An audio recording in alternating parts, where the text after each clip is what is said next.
Hello students, आपका स्वागत है हमारे चैनल में ड्रीम कम ट्रू में। मैं हूं मंजीत। आज हम पढ़ेंगे क्लास 10th हिंदी एनसीईआरटी क्षितिज पार्ट 2 काव्य खंड का दूसरा काव्य राम लक्ष्मण परशुराम संवाद।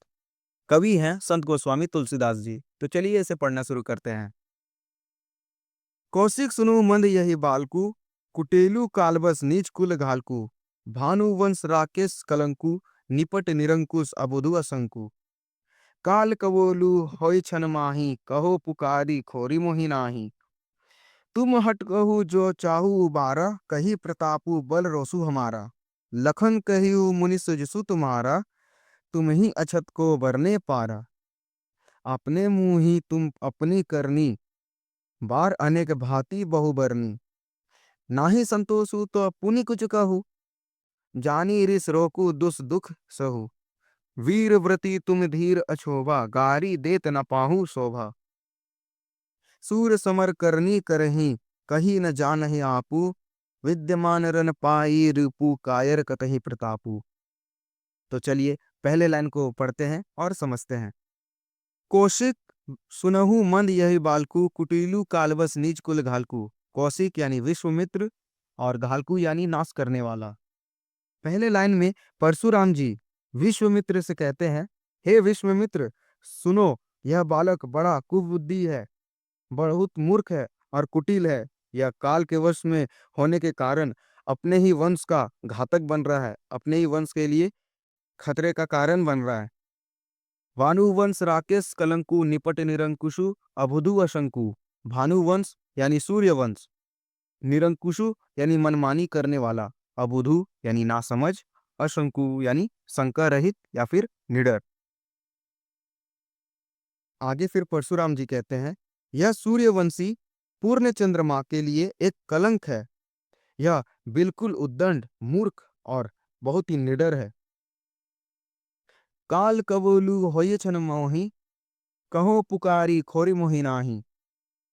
अभी क्षण भर में यह काल का ग्रास हो जाएगा, फिर तुम मुझसे मत कहना कि मैंने तुम्हें बताया नहीं। तुम हट कहू जो चाहू उबारा, कही प्रतापु बोलू रोसु हमारा। यदि तुम इसे बचाना चाहते हो तो हमारा प्रताप, हमारा बल का और हमारा क्रोध बतलाकर इसे मना कर दो। लक्ष्मण कहियो मुनि सुजसु तुम्हारा, तुम ही अछत को वरने पारा। लक्ष्मण जी ने कहा, हे मुनि, आपका सुयश आपके रहते कौन वर्णन कर सकता है। अपने मुंह तुम अपनी करनी, बार अनेक भांति बहुवर्णी। आपने अपने ही मुंह से अपनी करनी बहुत बार अनेक प्रकार से वर्णन की है।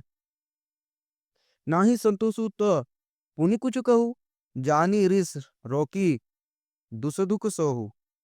इतने में भी अगर आपको संतोष ना हुआ हो तो फिर से कुछ कर डालिए। क्रोध रोककर असहाय दुख को तो मत सहिए।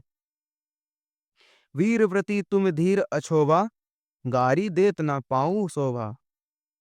अछोभा यानी शांत, जो घबराया हुआ ना हो। आप वीरता को धारण करने वाले हैं, धैर्यवान और क्षोभा रहित है। आप गाली देते शोभा नहीं पाते हैं। सूर समर करनी करही, कही ना जानवही आपू। समर यानी युद्ध। सूरवीर तो युद्ध में सूरता का कार्य करते हैं, अपने बारे में कहकर ढिंढोरा नहीं पीटते हैं, अपने आप को नहीं जताते हैं। विद्यमान रन पाई रिपु, कायर कतहि प्रतापु। शत्रु को युद्ध में उपस्थित पाकर कायर ही अपने प्रताप की डींग मारा करते हैं, ना कि सूरवीर। तो चलिए पूरे पैराग्राफ को एक बार शॉर्ट में क्विकली समराइज करते हैं। परशुराम जी विश्वामित्र से कहते हैं, हे विश्वामित्र, सुनो, यह बालक बहुत ही कुबुद्धि है, बहुत मूर्ख है, बहुत ही कुटिल है। काल के वश में होने के कारण यह अपने कुल का, अपने वंश के लिए खतरा बनता जा रहा है। यह सूर्य वंश रूपी एक पूर्ण चंद्र का कलंक है। यह बिल्कुल उद्दंड, मूर्ख और निडर है। अभी क्षण भर में यह काल का ग्रास हो जाएगा, फिर तुम मुझसे मत कहना।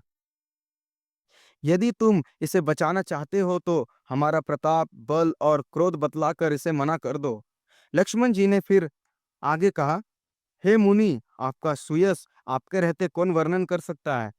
आपने अपने ही मुंह से अपनी करनी अनेक बार बहुत प्रकार से वर्णन की है।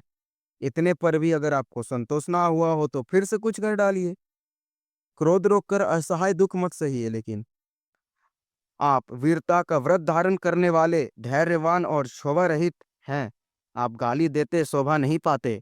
सूरवीर तो युद्ध में सूरता का कार्य करते हैं। अपने बारे में कहकर अपने आप को नहीं जताते। शत्रु को युद्ध में उपस्थित पाकर कायर ही अपने प्रताप की डींग मारा करते हैं, ना कि सूरवीर। तो अगर आपको हमारा यह वीडियो पसंद आया हो तो प्लीज़ इसे लाइक कीजिए, शेयर कीजिए। कोई भी डाउट हो तो प्लीज़ विदाउट फेयर कमेंट कीजिए और हमारे चैनल को सब्सक्राइब करना ना भूलिएगा। Thank you so much.